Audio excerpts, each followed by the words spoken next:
ਇੱਥੋਂ ਗੰਢ ਮਾਰ ਤੂੰ ਨਾ ਘੁੰਮਣ ਡਰਦਾ ਜਾਂ ਨਹੀਂ ਡਰਦਾ ਹਮੇਸ਼ਾ ਰੱਸਾ ਕਾਬੂ ਕਰਕੇ ਪਾਉਣਾ ਚਾਹੀਦਾ ਵੱਡੇ ਜਾਨਵਰ ਗੰਢ ਪੈ ਗਈ ਗੰਢ ਨਹੀਂ ਵੱਜੀ ਜੀ ਪਿਛਲੇ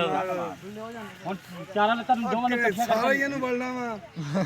ਚਲੋ ਜੀ ਫੜੋ ਜਾਨਵਰ ਜਦੋਂ ਵੱਡਾ ਬਸ ਹੁਣ ਪੱਕਾ ਕੰਡਾ ਪਿਛਲੇ ਤੈਨੂੰ ਰੱਸਾ ਪਾਓ ਉਹਦੇ ਯਾਰ ਤੁਸੀਂ ਨਿਆਣੇ ਬਣੇ ਫਿਰਦੇ ਉਹਦੇ ਮੈਨੂੰ ਰੱਸਾ ਪਾਓ ਪਿਛਲੇ ਲੰਮਾ ਪਾ ਕੇ ਨਾ ਬੰਨੀਆਂ ਜਾਣਗੀਆਂ ਪਿਛਲੇ ਲੱਤਾਂ ਬਣਨੀਆਂ ਇਹ ਪੇਟੀ ਕਿਵੇਂ ਪਾਉਣ ਲੱਗਾ ਯਾਰ ਨਹੀਂ ਨਹੀਂ ਐਵੇਂ ਨਹੀਂ ਪਾਣੀ ਠੀਕ ਭਾਈ ਦੀ ਉਹਨੇ ਬੱਚਾ ਆ ਪੇਟੀ ਰੱਸਾ ਕੰਡ ਤੇ ਰੱਖੀ ਆ ਆ ਰੱਖਣਾ ਆ ਰੱਖ ਕੰਡਾ ਇਹ ਰੱਖਣਾ ਕੰਡ ਤੇ ਥੱਲੇ ਬਾੜ ਰਸੇ ਨੂੰ ਥੱਲੇ ਬਾੜ ਪੇਟੀ ਇੱਥੋਂ ਘੁਮਾ ਹੁਣ ਇਹਦੇ ਵਿੱਚ ਬਾਜੀ ਉਹ ਬੱਚਾ ਡਿੱਗੇ ਨਾਲ ਲੱਤ ਤੋਂ ਬਚ ਕੇ ਪੂਛ ਪਾ ਲੈਣੀ ਬਸ ਨਹੀਂ ਆ ਪੇਟੀ ਆ ਵੀ ਪਾ ਲਓ ਯਾਰ ਔਰ ਚਾਹੇ ਪਾਣੇ ਨੇ ਪੇਟੀ ਛੋਟਾ ਨਾਲ ਆ ਪਾ ਲਾਂਗਾ ਉਹ ਯਾਰ ਬੱਚੇ ਨੇ ਆਪੇ ਬਹਿ ਜਾਣਾ ਜੇ ਤੁਸੀਂ ਕੋਸ਼ਿਸ਼ ਕੀਤੀ ਉਹਨੇ ਬਹਿ ਜਾਣਾ ਪਿਛਲੇ ਸਾਲ ਅਸੀਂ ਕੁਛ ਵੀ ਨਹੀਂ ਪਾਇਆ ਬਾਹਰ ਦਿੱਤਾ ਸੀ ਮਾੜਾ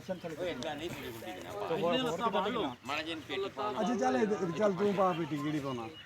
ਕੰਮ ਉਹ ਕਰਾ ਵੱਡਾ ਜਦੋਂ ਕਦੋਂ ਵੀ ਦੇਖੋ ਨਾ ਕੰਮ ਪੱਕਾ ਕਰਨਾ ਉਹ ਨੱਥਾਂ ਦੀ ਪੇਟੀ ਕਿੱਥੋਂ ਕਾਮਯਾਬ ਆ ਯਾਰ ਨਾ ਨੱਕ ਪਾੜ ਓਏ ਕਿਵੇਂ ਬੋਲ ਬੰਨੀਆਂ ਪਿਛਲੇ ਲੱਤਾਂ ਬਾਣ ਤੇਰੇ ਮੈਂ ਦੱਸਾਂ ਇੱਕ ਮਿੰਟ ਬੰਨੀਆਂ ਪਿਛਲੇ ਲੱਤਾਂ ਬਾਣ